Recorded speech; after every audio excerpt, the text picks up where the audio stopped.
This segment is sponsored by Legacy Wealth Management. When it comes to Social Security, many people feel unsure about when to start their benefits and what choices is best for their situation. Luckily, we're joined by Jay Sharifi, founder and CEO of Legacy Wealth Management.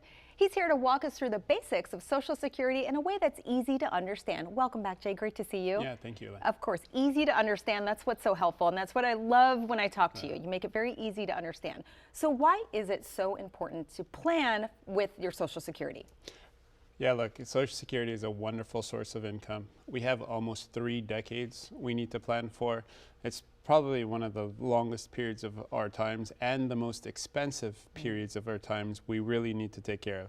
And our comfort really comes from making sure we maximize our income. That's where comfort comes from. It's nice to see portfolios go up and down, but if we maximize what we get out of Social Security, not only is it good and healthy for us, but it's also good and healthy for our partners, and then we're left in a much better place if something bad was to unfortunately happen, like long-term care, taxes jumping on us, or something else just unfolding unfavorably. Yeah. You mentioned our partners. Yeah. How can your marriage status play a role in the Social Security benefits? Wonderful question. That's where we can really get strategic. We want to make sure we maximize all of the income over your lifetime between you and your partner. Say perhaps he or she has additional sources of revenue, income, pensions from previous employment. And what we want to do is we want to go ahead and couple those and make sure that upon the passing of the first spouse, which is a super intimate, it's a very sensitive time and transition we go through, we want to make sure the surviving spouse is also left with a healthy amount of income coming in so that she has enough to live on for the rest of her life too. Makes sense. Yeah. Yeah. We don't want to think about that, but we kind of have to if we want to make a great plan for ourselves. Yeah, the way we approach it really is just making sure we always maximize cash flow. Think about it in the sense of cash flow as opposed to just assets, because that's where our safety and security, and that's how we really live our lives, whatever's coming in monthly. Yeah. And so if we maximize that, then we're maximizing comfort and stability for the family. Makes sense. And so we really need to take a look at all the pension and all the sources of income, and then make sure we're maximizing it over our longevity, the length of time we're going to be alive. Yeah, you mentioned some of the other things, pension and whatnot. What are some of the other aspects of Social Security that retirees should be aware of? Yeah, it's that thing we all try to stay away from, and that's paying higher and higher taxes. Social Security is going to be taxed in retirement as well. And the better we do, the more taxes we have to pay. So there's a few strategies to take a look at the overall situation to reduce taxes in retirement. But there's also this thing called IRMAA. It's increased rates of premium you have to pay for Medicare Part B.